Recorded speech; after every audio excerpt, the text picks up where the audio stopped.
ताल्लुक़ से कि अगर किसी ने कोई कभी नमाज पढ़ी ना हो ज़िंदगी में कभी कोई नमाज नहीं पढ़ी, न 8 की पढ़ी, न खाट की पढ़ी, न 360 की पढ़ी, न जुमे की पढ़ी और न खाट की यानी नमाज जनाजा पढ़ी और न 360 की यानी ईद की नमाज भी नहीं, कभी नमाज पढ़ी नहीं, कोई नमाज नहीं पढ़ी। सवाल ये पैदा होता है तो क्या उसकी नमाज जनाजा पढ़ी जाएगी कि नहीं?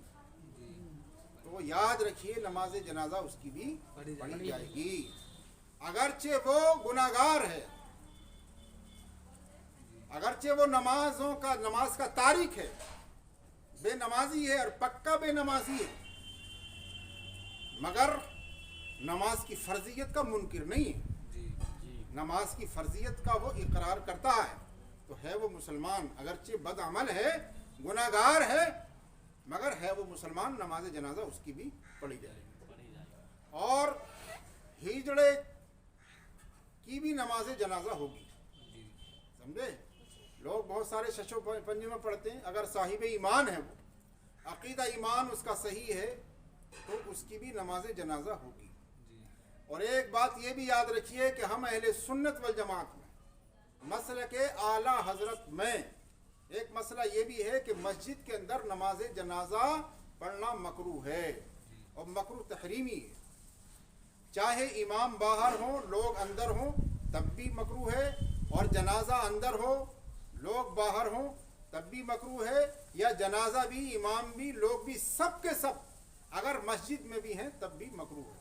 बहरकैफ मस्जिद के अंदर नमाज जनाजा पढ़ना मकरूह तहरीमी है। समझ में आ गई बात जी। और नमाज जनाजा में ताक अदद सफ़े होनी चाहिए। ताक अदद का मतलब क्या? 3 सफ़े, जिसे 5, 7, 9 इस तरह से, और आखिरी सफ़ को फजीलत है, आखिर वाली जो सफ़ है पिछली वाली सफ़ उसको फजीलत हासिल है। और 4 लोगों की नमाज नहीं होगी, 4 लोग ऐसे हैं जिनकी नमाज जनाजा नहीं होगी। नंबर 1 इमाम बरहक का बागी, इमाम बरहक का बागी, डाकू जबकि डाका जनी में मारा जाए। नंबर 3 रात को शहर के अंदर हथियार लेकर लूट मार करने वाला, गला दबाकर मारने वाला। नंबर 4 अपने माँ बाप में से किसी का कातिल। तो इन 4 लोगों की नमाज जनाजा नहीं होगी। अच्छा, एक बात ये याद रखें, कुछ लोग समझते हैं कि बीवी का अगर इंतकाल हो गया तो शोहर क्या अपनी बीवी के जनाजे को कांधा लगा सकता है कि नहीं? लोग समझते हैं कि बीवी के जनाजे को कांधा नहीं लगा सकता। अरे भाई, बीवी के जनाजे को शोहर कांधा नहीं लगाएगा तो कौन लगाएगा? बीवी के जनाजे को शोहर कांधा लगा सकता है, बीवी के चेहरे को देख भी सकता है, कपड़ा अगर हाइल है तो छू भी सकता है, और उसको कब्र में भी उतार सकता है, लेकिन कपड़ा अगर हाइल नहीं है तो फिर उसको नहीं छू सकता। लिहाजा शोहर जो है बीवी के जनाजे को कांधा लगा सकता है, इसमें जो है कोई हरज की बात नहीं है। और एक बात ये भी याद रखिए कि किसी ने जानबूझकर बदअकीदा की नमाज पढ़ी तो ईमान से खारिज हो जाएगा। बदअकीदा जानते हैं आप? जो बदअकीदा हैं, जिनका अकीदे ख़राब हैं और ईमान से खारिज हैं, ज़रूरियात दीन के मुनकिर हैं और गैर सुन्नी सही अकीदा हैं, समझे, लाइन से हटे हुए हैं, तो उनकी नमाज जनाजा अगर किसी ने पढ़ी जानबूझकर, जायज़ समझते हुए अगर पढ़ी तो ईमान से खारिज हो जाएगा। और कब्र में जब उतारते हैं तो उस वक्त क्या पढ़ना चाहिए? कब्र में मुर्दे को उतारते वक्त पढ़ना चाहिए बिस्मिल्लाहि व बिल्लाहि व अला मिल्लति रसूलिल्लाह। बहुत सारे लोगों को देखा गया कि जब कब्र में उतारते हैं तो बस पढ़ देते हैं ला इलाहा इल्लल्लाह मुहम्मदुर रसूलुल्लाह। जब उन्हें और कुछ याद नहीं होता है तो बस यही पढ़ देते हैं। मगर हर चीज़ के लिए तो दुआएं अलग अलग है ना। तो क्या है? जनाजे को कब्र में उतारने की दुआ है बिस्मिल्लाहि व बिल्लाहि व अला मिल्लति रसूलिल्लाह सल्लल्लाहु ताला अलैहि वसल्लम। और एक बात ये भी याद रखिए, मुर्दे को गुस्ल दिए हुए बर्तनों को मस्जिदों में लोग भेज देते हैं। यहाँ पर 2 सूरतें हैं। जिन बर्तनों में गुस्ल दिया गया है मुर्दे को, तो अगर आप ये समझ रहे हैं कि इसमें नहूसत आ गई, इसमें मुर्दा घुस गया, समझे आप, तो ये तो जाहिलाना वहम है। और جہالت ہے، جہالت کی بات ہے.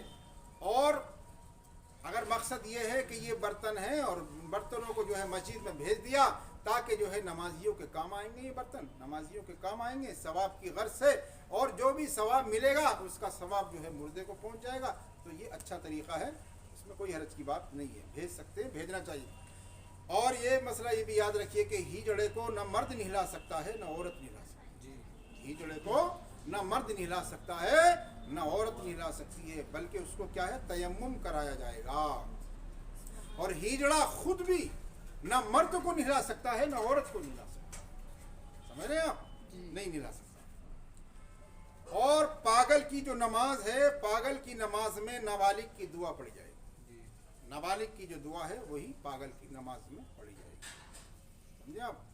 پاگل کی نماز جنازہ ہو رہی ہے تو اس میں بھی وہی پڑھی جائے گی جو نابالغ کی دعا پڑھی جاتی ہے. اور ایک مسئلہ یہ ہے کہ جہاز میں اگر کسی کا انتقال ہو گیا، پانی والا جہاز ہے اور اس میں اگر کسی کا انتقال ہو گیا، ایسا ہو سکتا نہیں ہے؟ ممکن تو ہو گیا تو اس میں کیا ہے غسل دیا جائے گا. پہلے غسل دیا جائے گا، کفن پہنایا جائے گا، اور پھر نماز پڑھ کر اس کو سمندر میں ڈبو دیا جائے گا. نماز پڑھ کر سمندر میں ڈبو دیا. سمجھ میں آ گئی بات؟ یاد رکھنا یہ مسائل وقت پر انشاءاللہ یاد آ جائیں گے. یہ مسائل آپ کے ذہن سے نکلیں گے نہیں. اور عورت نے نماز جنازہ پڑھائی تو اعادے کی ضرورت نہیں. اکیلی تنہا اگر عورت نے نماز جنازہ پڑھا دی تو پھر اعادے کی ضرورت نہیں ہے، اس لیے کہ فرض کفایہ ہے. ایک نے بھی اگر پڑھ لی تو نماز ہو گئی. یا یہ ہے کہ کہیں عورت نے امامت کی، لوگوں نے نماز جنازہ اس کے پیچھے پڑھی، تو عورت کے پیچھے کسی مرد کی تو نماز نہیں ہوگی، لیکن کم از کم عورت کی تو نماز ہو گئی، اپنی اس کی اپنی نماز ہو گئی تو نماز جنازہ ہو گئی. اب اس کے الگ سے اعادے کی ضرورت نہیں ہے. اللہ تعالی ہم سب کو عمل خیر کی توفیق رفیق عطا فرمائے اور ان تمام مسائل پر عمل کرنے کی توفیق عطا فرمائے.